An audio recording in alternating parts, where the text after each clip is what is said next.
ഇവിടെ ശ്രദ്ധേയമായ ഒരു കാര്യം എന്താണ്? ആവർത്തിച്ച് അന്വേഷണ സംഘത്തെ സംബന്ധിച്ച് തന്റെ ഭാഗമെത്തുമ്പോൾ കേരളത്തിൽ BJP-യുടെ പ്രതിനിധിയായി നമ്മുടെ ചർച്ചയിൽ പങ്കെടുക്കുന്ന ബഹുമാനീയനായ സഹ പാനലിസ്റ്റ് താൻ അലങ്കരിക്കുന്ന അഭിഭാഷക പദവിയുടെ അന്തസത്തയ്ക്ക് ഒട്ടും ചേരാത്ത വിധം അദ്ദേഹം പാതി പറഞ്ഞ കള്ളങ്ങൾ തന്റെ വാദമുഖങ്ങളായി അവതരിപ്പിക്കുകയാണ്. ആവർത്തിച്ച് അദ്ദേഹത്തോട് ചോദിച്ചു, അന്വേഷണ സംഘത്തെ സംബന്ധിച്ച് അന്വേഷണ സംഘം സ്വീകരിച്ചിട്ടുള്ള നടപടിക്രമങ്ങളെ സംബന്ധിച്ച് ഹൈക്കോടതിയുടെ മേൽനോട്ട സമിതി കൂടിയായിട്ടുള്ള ഡിവിഷൻ ബെഞ്ച് സ്വീകരിച്ചിട്ടുള്ള സമീപനം എന്താണ്? അവർ നടത്തിയ പ്രതികരണങ്ങൾ, പ്രയോഗങ്ങൾ, അവർ നടത്തിയ വിധി പ്രസ്താവത്തിലെ ഭാഗികമായ കാര്യങ്ങൾ, വാചകങ്ങളൊക്കെ എന്താണ്? അത് കോട്ട് ചെയ്തിട്ട് പറഞ്ഞിട്ടും അന്വേഷണത്തിന് മേൽനോട്ടം വഹിക്കുന്ന ഡിവിഷൻ ബെഞ്ചിന്റെ അത്തരത്തിലുള്ള ഒരു പ്രതികരണങ്ങളും BJP പ്രതിനിധിക്ക് സ്വീകാര്യമായതുള്ളതല്ല. അല്ലെങ്കിൽ അദ്ദേഹം സ്വീകരിച്ചതായി ഈ ചർച്ചയിൽ നമ്മളുടെ മുമ്പാകെ പറയുന്നില്ല. അദ്ദേഹം ആവർത്തിക്കുന്നത് എന്താണ്? ഇത് മുമ്പ് മന്ത്രിയിലേക്ക് എത്തുന്നതിന് മുമ്പ് ഒരു അന്വേഷണ സംഘത്തിന്റെ ചോദ്യം ചെയ്യലോടുകൂടെ അവസാനിച്ചിരിക്കുന്നു. വീണ്ടും സ്റ്റാഗ്നേഷൻ വന്നിരിക്കുന്നു എന്നുള്ള എൻ്റെ അഭിപ്രായം ഈ ജാമ്യ ഹർജി പരിഗണിച്ച മറ്റൊരു ബെഞ്ചിന്റെ മാത്രമായിരുന്നു എന്നുള്ളത് പാതി മറച്ചു വെച്ചുകൊണ്ട് അദ്ദേഹം വീണ്ടും പറയുകയാണ്. ഞാൻ പറയട്ടെ, ഈ അന്വേഷണ സംഘത്തെ സംബന്ധിച്ച് ആങ്കർ ചോദിച്ചല്ലോ, ബാറ്റ് അറസ്റ്റിലേക്ക് പോകുമോ? ഇപ്പൊ ചോദിച്ചു, നമുക്കറിയില്ല. പക്ഷേ അന്വേഷണ സംഘത്തെ സംബന്ധിച്ച് പേജ് നമ്പർ 7 പാരഗ്രാഫ് 12 ശ്രദ്ധേയമായ ഒരു വാചകം കഴിഞ്ഞ ദിവസം ഈ ഡിവിഷൻ ബെഞ്ച് വിധി പ്രസ്താവത്തിൽ നടത്തി. എന്താണ് പറയുന്നത്? അത് ഈ തരം പ്രതികരണങ്ങൾ നടത്തുന്ന, സങ്കുചിത രാഷ്ട്രീയം കളിക്കാൻ ശ്രമിക്കുന്ന, ശബരിമലയിലും എന്ത് ലാഭം തങ്ങൾക്ക് ലഭിക്കുമെന്ന് പരിശോധിക്കാൻ ശ്രമിക്കുന്ന കോൺഗ്രസും RSSും അടങ്ങുന്ന അവരെ സഹായിക്കുന്ന ചില സംഘങ്ങൾക്ക് നേരെയാണ്. എന്താ കോടതി പറയുന്നത്? It is stated that objections were raised from certain quarters. ഏതാണ് ഈ സംഘങ്ങളെ കുറിച്ച് കോടതി പറയുന്നതാണ്. It is stated that objections were raised from certain quarters. പക്ഷേ എന്ത് പറയുന്നു?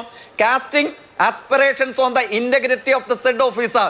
It is however reported that the officers concerned are competent, trustworthy and industrious, and that without strengthening the team ബാക്കി ഉദ്യോഗസ്ഥരെ ഉൾപ്പെടുത്താനുള്ള പറയുകയാണ്. എന്താ ഇവരെ കുറിച്ച് കോടതി പറഞ്ഞിരിക്കുന്നത്? The officers concerned are competent, trustworthy, industrious. അല്ലേ? ഇങ്ങനെ പറഞ്ഞൊരു അന്വേഷണ സംഘത്തെയും ഇതേവരെയുള്ള അന്വേഷണ പുരോഗതിയെ സംബന്ധിച്ച് കേരളത്തിൽ RSSനും കോൺഗ്രസിനും ഏതെങ്കിലും ഒരു പ്രതികരണം നടത്തിയതായിട്ടുണ്ടോ? ഈ ഒരു സിംഗിൾ ബെഞ്ച് ജാമ്യാപേക്ഷ പരിഗണിച്ച നടത്തിയിട്ടുള്ള പ്രതികരണങ്ങളെ കുറിച്ച് കേരളത്തിൽ കെട്ടടിച്ചു വിട്ട പ്രചരണം SITക്കെതിരെ, സർക്കാരിനെതിരെ, അന്വേഷണത്തിനെതിരെ നടത്തിയ ഈ സംഘത്തിൽപ്പെട്ട ആരെങ്കിലും ഒരാൾ ഈ പറഞ്ഞ വാചകം, ഈ പറഞ്ഞ പ്രതികരണം, അതിനെക്കുറിച്ച് ഒരു വാചകം പറഞ്ഞോ? അപ്പോഴെന്താണ്? കോടതിക്ക് വിശ്വാസ്യതയുള്ള, കോമ്പിറ്റന്റായ, ഇൻഡസ്ട്രിയസ് എന്ന് വിശേഷിപ്പിച്ച ആ ടീം ശക്തമായി മുമ്പോട്ടേക്ക് പോകുന്നു. നമുക്ക് കാത്തിരിക്കാന്നേ, പ്രതീക്ഷാനിർഭരമായി സുബോധർക്കമായി കാത്തിരിക്കാം. ഭഗവാൻ അയ്യപ്പന്റെ മുതൽ എന്ന് പറഞ്ഞാൽ ഏതെങ്കിലും ഒരു പ്രത്യേക വിശ്വാസത്തിന്റെ അല്ല, ലോകമെങ്ങുമുള്ള മലയാളികളുടെയും മതവിശ്വാസികളുടെയും മതരഹിതരുടെയും ഒക്കെ പ്രതീക്ഷാ നിർഭരമായ സാന്നിധ്യം തത്വമസി, അത് നീ തന്നെയാകുന്നു. അതായത് വാവരസ്വാമിയെ കണ്ടു തൊഴുത് നമ്മൾ പോകുന്ന ഇടം, അവിടുത്തെ ഒരു പൊന്ന് കട്ടോണ്ട് പോയവൻ ഏത് പൊന്നു തമ്പുരാനാണെങ്കിലും. ആങ്കർ ശ്രദ്ധിച്ചോ?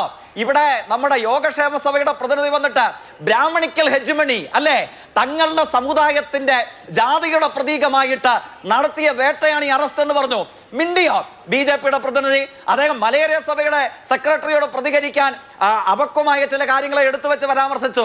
ഞാൻ ഇപ്പോഴും ഓർമ്മിക്കുന്നു, ഇതേ മലയേറിയ സഭയുടെ സെക്രട്ടറി ഇപ്പോഴല്ല, ഇത് ക്യാരവന് നൽകിയ അഭിമുഖത്തിൽ അദ്ദേഹം പരാമർശിക്കുന്നുണ്ട്. ചോള ഡൈനാസ്റ്റിയുടെ സമയത്ത് എങ്ങനെ 41 ദിവസം നീണ്ടു നിൽക്കുന്ന വ്രതത്തെ സംബന്ധിച്ച്, അതെങ്ങനെ ആചാരനിബദ്ധമായി ശബരിമലയിലും കേരളത്തിലും ഒക്കെ വന്നതിനെ സംബന്ധിച്ച് ക്യാരവന് നൽകിയ അഭിമുഖത്തിൽ വസ്തുതകളുടെ പിൻബലത്തോടുകൂടെ ഇതേ മലയേറിയ സഭയുടെ വക്താക്കൾ സംസാരിച്ചത് എന്റെ ലളിതമായ ഓർമ്മയിലുണ്ട്. അപ്പോഴെന്താണ്? അദ്ദേഹം മലയേറിയ സഭയുടെ ക്രെഡിബിലിറ്റിയെ ചോദ്യം ചെയ്യുകയാണ്, അവരുടെ അവകാശവാദങ്ങളെ റദ്ദ് ചെയ്യുകയാണ്. അതൊക്കെ RSS പ്രതിനിധിയുടെ, BJP പ്രതിനിധി അവകാശമാണ്, തർക്കമില്ല. പക്ഷേ എന്താണ്? തന്ത്രിയെ മാത്രം അറസ്റ്റ് ചെയ്തപ്പോൾ അത് ജാതി കൊണ്ടാണ്, അത് സമുദായം കൊണ്ടാണ്, അത് ബ്രാഹ്മണിക്കൽ ഹെജിമണിയോടുള്ള വെറുപ്പ് കൊണ്ടാണ് എന്ന് പറഞ്ഞപ്പോൾ RSS നേതാവ് ഒരു മിണ്ടാട്ടമില്ല, അതിൽ BJPക്ക് പരാമർശമില്ല. എന്നാൽ മലയേറിയ സഭയോ ചരിത്രപരമായി, ചരിത്രനിരപേക്ഷമായുള്ള ചില കാര്യങ്ങൾ ഉയർത്തിക്കാട്ടി അവരുടെ വാദം പറഞ്ഞപ്പോൾ അത് കണ്ടിക്കാൻ അദ്ദേഹത്തിന് അഭിമിതമായ സാഹചര്യങ്ങളിൽ നിന്ന്, സോഴ്സുകളിൽ നിന്ന് വിവരം ശേഖരിക്കുകയാണ്. ഞാൻ ആവർത്തിക്കുന്ന ഒറ്റ വാചകം പറഞ്ഞ് അവസാനിപ്പിക്കുകയാണ്. നമ്മൾ ഈ കേസിൽ ഇനിയെങ്കിലും ഇടതുപക്ഷവും കോൺഗ്രസും സംഘപരിവാരവും ഉൾക്കൊള്ളുന്ന എല്ലാവരും ഇനിയെങ്കിലും സങ്കുചിത രാഷ്ട്രീയ സാമുദായിക താല്പര്യം ഉയർത്തിപ്പിടിക്കരുത്. ഇത് കേരളത്തിന്റെ ആകെ ദേവാലയ സ്വത്തും അമ്പല സ്വത്തും കട്ടുവിറ്റ് ചീർക്കണമെന്ന് ആഗ്രഹിക്കുന്നവരുടെ എക്കാലത്തെയും ശക്തമായ താക്കീതായി ഒരു രജത രേഖയായി ഈ കേസും നടപടിക്രമങ്ങളും ഉണ്ടാകേണ്ടതായിട്ടുണ്ട്. അതിനിടയിൽ അങ്ങ് സൂചിപ്പിക്കുന്ന പൊളിറ്റിക്കൽ സൈഡ് സ്റ്റാഗ്നേഷൻ ഇങ്ങനെ പറഞ്ഞ് ഇതിനെ ദുർബലപ്പെടുത്താനുള്ള ശ്രമങ്ങൾ ഉണ്ടാകരുത്. അത് താൽക്കാലിക രാഷ്ട്രീയ നേട്ടത്തിനായി ഉപയോഗിക്കരുത്. എനിക്ക് വേണമെങ്കിൽ തിരികെ ചോദിക്കാമല്ലോ, ഈ പറയുന്ന ചില പേരുകാരെ എടുത്തു വെച്ചിട്ട് നിങ്ങൾ അവിടെവിടങ്ങളിൽ ചെയ്ത തോന്നിയവാസങ്ങൾക്ക് എന്താ നിങ്ങൾ സ്വീകരിച്ച സമീപനം എന്നുള്ളത്, അക്കാര്യത്തിൽ RSS പങ്കില്ല എന്നുള്ളത് നിനക്ക് ചോദിക്കാമല്ലോ. പ്രതികളായിട്ടുള്ള യോഗക്ഷേമ സഭയെ പിൻപറ്റുന്ന ആളുകളുടെ പേര് ചൂണ്ടിക്കാട്ടി എനിക്ക് തിരികെ ചോദിക്കാമല്ലോ. അപ്പൊ അതല്ല പ്രശ്നം. നമ്മൾ മുമ്പിൽ വന്നു നിൽക്കുന്ന പ്രശ്നങ്ങളുടെ അസ്തിത്വത്തെ, അതിന്റെ വേരിനെ കാണണം എന്നുള്ളതാണ് എനിക്ക് പറയാനുള്ളത്.